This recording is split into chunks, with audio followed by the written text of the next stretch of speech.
Good morning, જય માતા, જય રામાપીરને તમારું સ્વાગત છે આપણા નવા મિની વ્લોગમાં. અને આજે છે ઋષિ પાંચમ, એટલે કે ખેડૂત પાંચમ. તો જવાનું છે આપણે વડગાસના મેરે. તો ચાલો ત્યારે. હું રોનક અને વિશાલ ત્રણે બાઇક લઈને નીકળી ગયા મેડમ જવા માટે.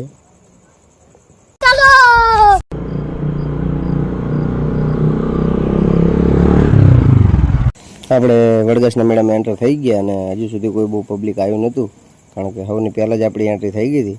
અને આ બાજુ જો એક મેળાની નાનકડી ઝલક.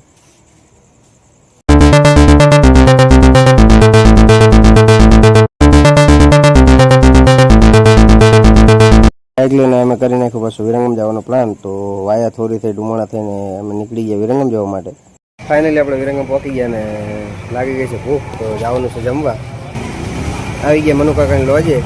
હવે વિશાલને મોકલો હોય કે જગ્યા હેક ને ખાલી ચેક કરાવવા. તું સમજા? હા. અંદર એક ટેબલ ખાલી નહોતું તો બહાર કરી રહ્યા હતા અમે ત્રણે વેટિંગ ને ફાઇનલી આપણો વારો આવી ગયો અને આવી ગઈ આપણી ડીશ. અને જમવામાં આજે હતું સેવ ટમાટરનું શાક, કોબીનું શાક ને ચણાની દાળ.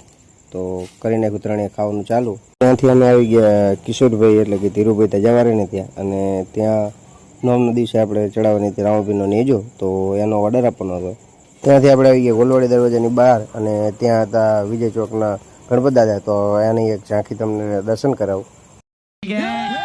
ફાઇનલી વિરંગમનું બધું કામ પતાવીને આપણે થઈ ગયા ઘર બાજુ રવાના. વચમાં આવી ગયો પાન મસાલાનો ગલ્લો, તો ત્યાંથી લેવાનો હતી આપણે મીઠી સોપારી અને ગોટલી મુકવાસ. તો એ લઈ લીધું. ત્યાંથી આપણે આવી ગયા ડાયરેક્ટ વડગાસના મેળામાં બીજી વાર આંટો મારવા માટે. અને હવે થોડું પબ્લિકનું ટ્રાફિક હતું. ત્યાં આપણને ભેગા થઈ ગયા આપણા મામા એટલે કે અમૃત મામા અને બીજા આપણા મિત્રો રાહુલ અને લાલજી. તો એ બંને લઈ લીધા આપણે આપણા બ્લોગમાં. કોણ હે એ લોગ?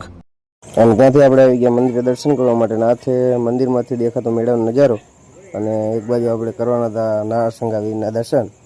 દર્શન કરીને આપણે કરી લીધા ઘર માટે ડોડા પાર્સલ ને. ત્યાંથી આપણે આવી ગયા ઠંડુ કરવા માટે અને આપી દીધો લીંબુ સોડાનો ઓર્ડર અને કરી નાખ્યું ઠંડુ. હજી હતી પાંચમ, તો આપણે લેવાના હતા ઘર માટે કેળા. તો આપણે આવી ગયા કેળા અને મકાઈ અને મગફળીને લારીએ અને ત્યાં જઈને લઈ લીધા આપણે ઘર માટે કેળા પાર્સલ કરીને આપણે નીકળી ગયા. મેળામાં આવીને સૂઈ ગયો હતો અને અત્યારે ઉઠીને ધાબા પર આવી ગયો છું હું ને ઢેરુભાઈ ડોડો ખાવા માટે. તો હાલો જઈને મકાઈનો ડોડો ખાવા. આપણે ગણપત દાદા ને આજે છે ગણપતિ ઉત્સવનો દિવસ બીજો. તો ગણપત દાદા દર્શન કરવાના છે. દર્શન કરી લીધા અને આ છે આપણા ગામના ગણપતિ. પણ આ બાજુ બધા મિત્રો બેઠા છે. ને ફાઇનલી આજના વ્લોગ માટે આટલું જ. તમને આપણો વિડીયો ગમતા હોય તો લાઈક, શેર, ફોલો અને કોમેન્ટ કરવાનું ભૂલતા નહીં. જય માતાજી.